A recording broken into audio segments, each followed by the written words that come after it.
In this video, I will walk you through free response question number 2 from the 2022 AP Calculus exam. This problem is primarily about area and volume, but also a little bit about related rates. This problem is considered calculator active, so we will use our graphing calculator as needed. Let f and g be the functions defined by f of x equals the natural log of x plus 3, and g of x equals x to the fourth power plus 2x to the third power. The graphs of f and g, shown here, intersect at x equals negative 2 and x equals b, where b is greater than 0. Part A. Find the area of the region enclosed by the graphs of f and g. We know that the parent function y equals natural log x looks like this, and the graph of natural log x plus 3 would look like this, only shifted 3 units to the left. So we can guess that this top function is natural log x plus 3, and the bottom function is the polynomial x to the fourth power plus 2x to the third. You can find the area between two curves by integrating with respect to x, if you integrate the top function minus the bottom function. On the left, this area stops at x equals negative 2, so that is the lower limit of integration. On the right, the area stops at this value x equals b, the intersection point. We need to find out what that is, because that will be the upper limit of integration. Let's use the calculator. Let's type this top function into y1, and we will type the bottom function into y2. Just hit y equals and type in the two functions just like this. Let's adjust the window on the calculator to make the image look as much like this as we can. Notice that the image is between negative 2 and 1 horizontally. So hit the window button. Let's let x min be, let's say, negative 3, and we will let x max be positive 3.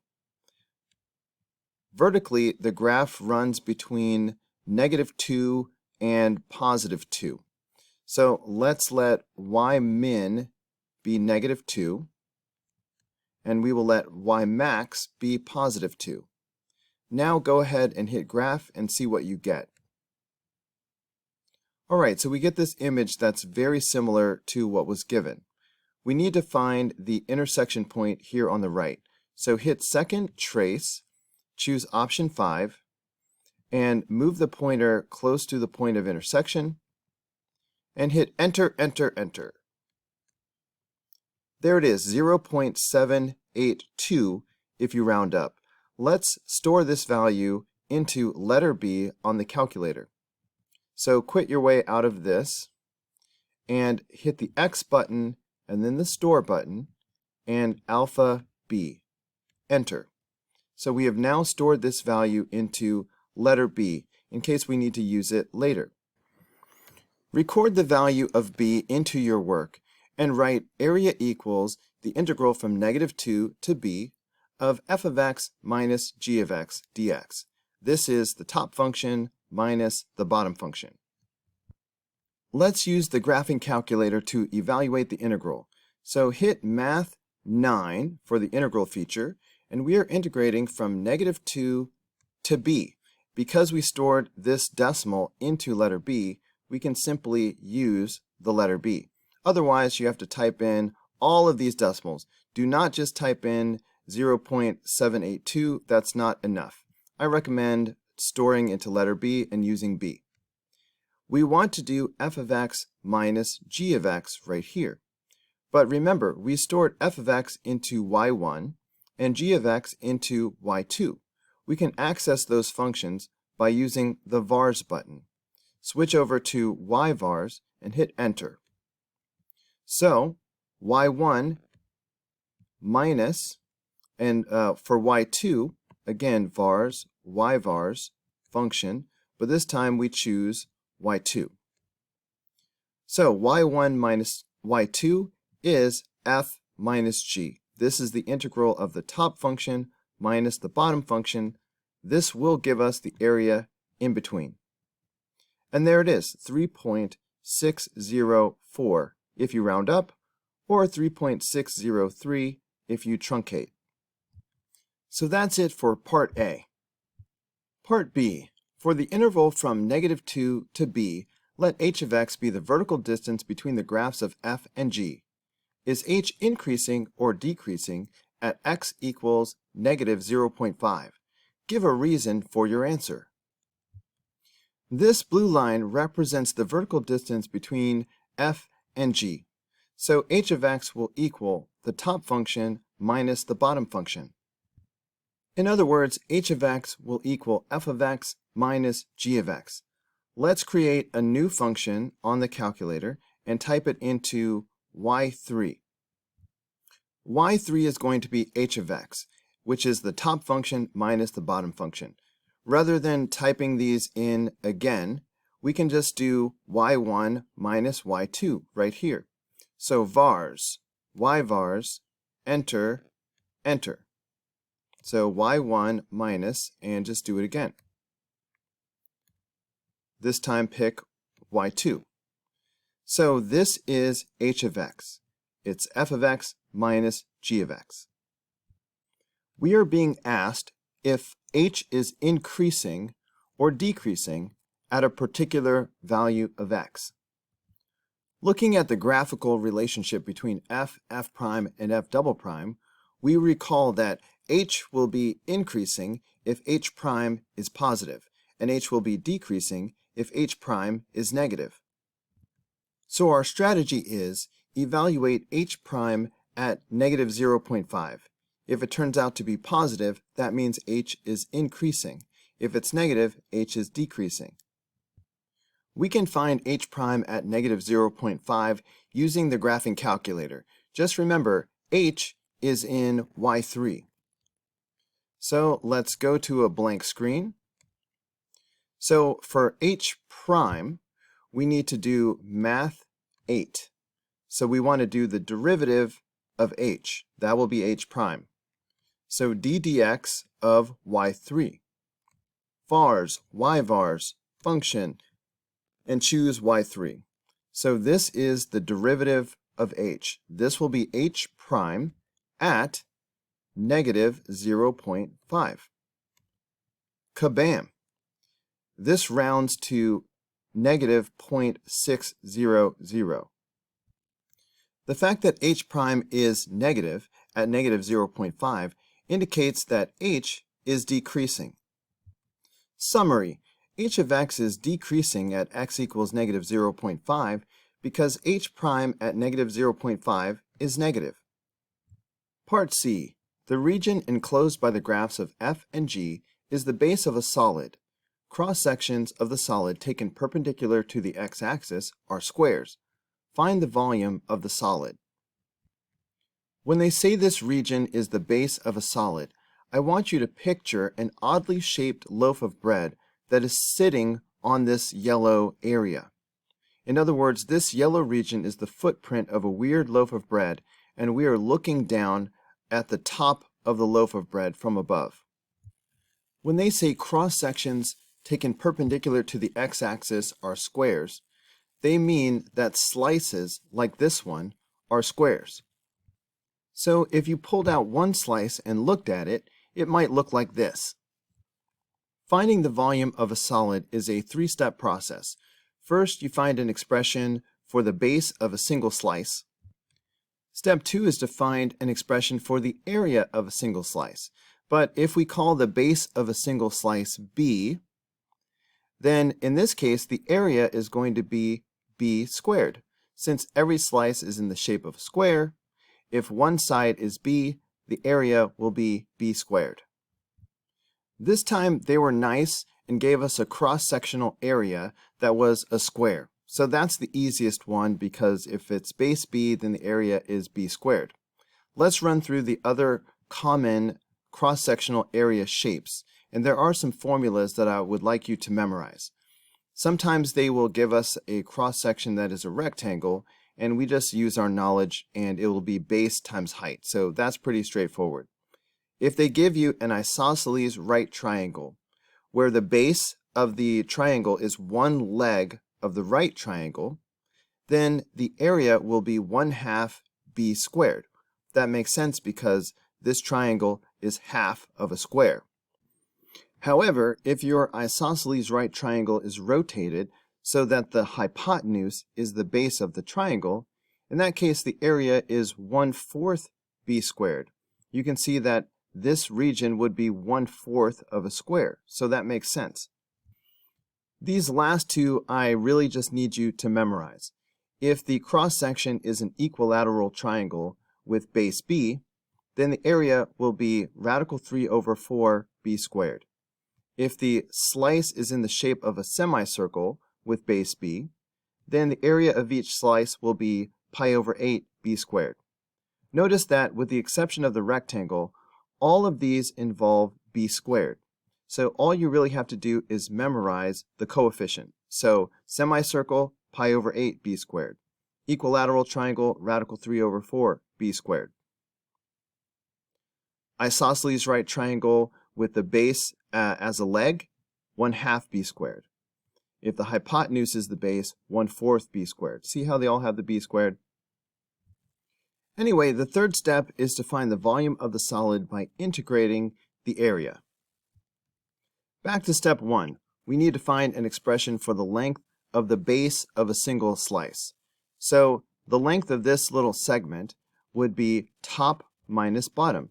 In other words, f of x minus g of x. So that is our expression for the base. Step 2, we need to transform this into an expression for the area. But we just discussed that the area is going to be the base squared.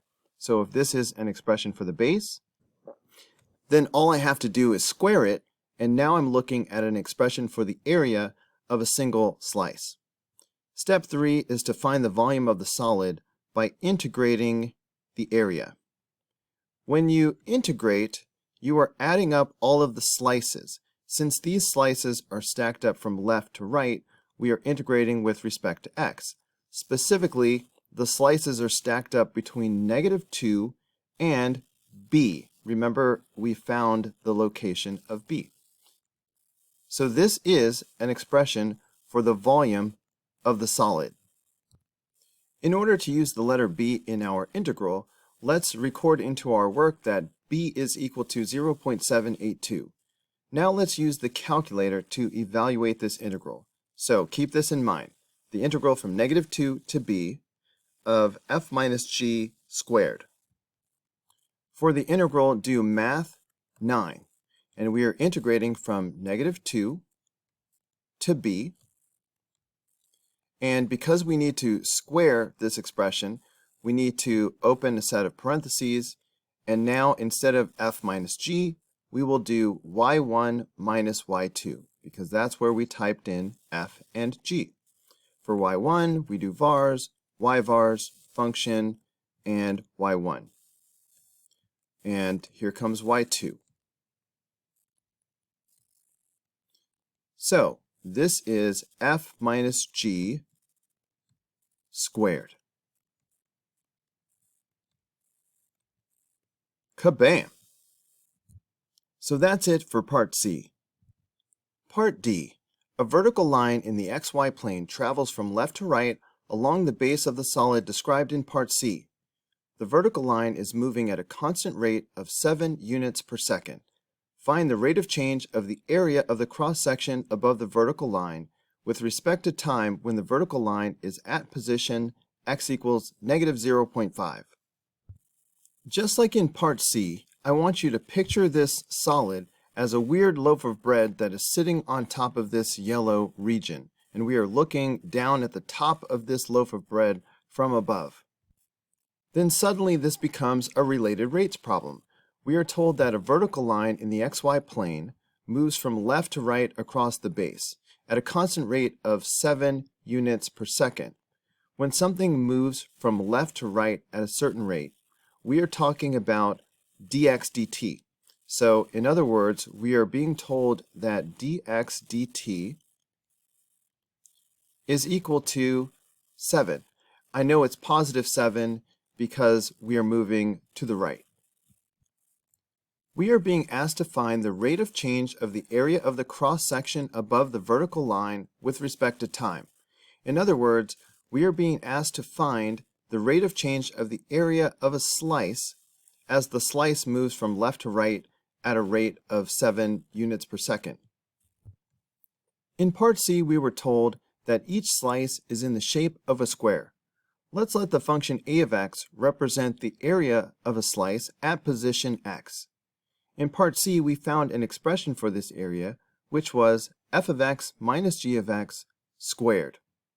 So we are being asked to find the rate of change of the area with respect to time. So we need to find dA dt at x equals negative 0.5. If this problem were not calculator active, we would have to take the derivative of both sides of this expression with respect to t by hand.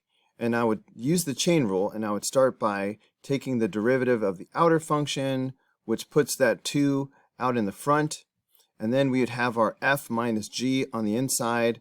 Maybe I would bring in the real functions, natural log x plus 3 minus x to the 4th power minus 2x to the 3rd power. Okay, so that's my f minus g, and so that's the derivative of the outer function. But then the chain rule demands that you multiply by the derivative of the inner function. So now I'm taking the derivative of natural log x plus 3, which is 1 over x plus 3. But wait, it gets worse because we're taking the derivative with respect to t, not x.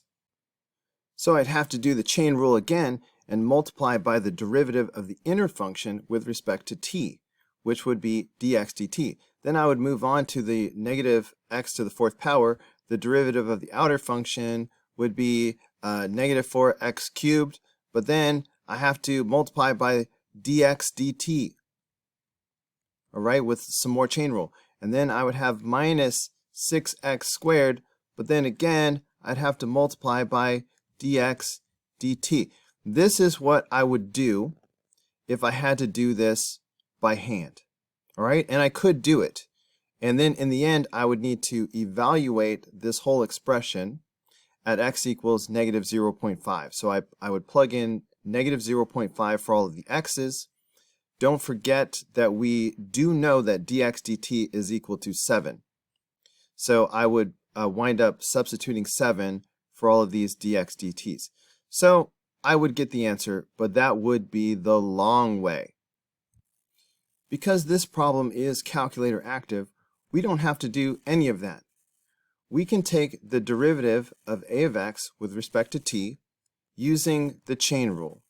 So the derivative of the outer function is simply a prime of x. But then, because we are differentiating with respect to t, we have to multiply by the derivative of the inner function, which is dx dt. In other words, dA dt equals a prime of x times dx dt. Specifically, we need to find the rate of change of a with respect to t at the position x equals negative 0.5.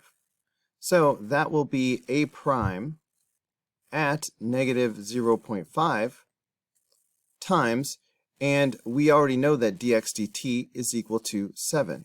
So times 7. In order to use the calculator to evaluate a prime at negative 0.5, let's type this function into the calculator as y4. So go to your calculator, y equals, go down to y4, and remember, we want f minus g squared. So that's going to be y1 minus y2 squared. So here we go, vars, y-vars, function, there's y1, vars, y-vars, function, y2, and squared. So there is an expression for the area. It is in y4. Remember, we want a prime at negative 0.5. So we need the derivative of the area at negative 0.5. Go to a blank screen, For derivative, we do math 8. All right, d dx.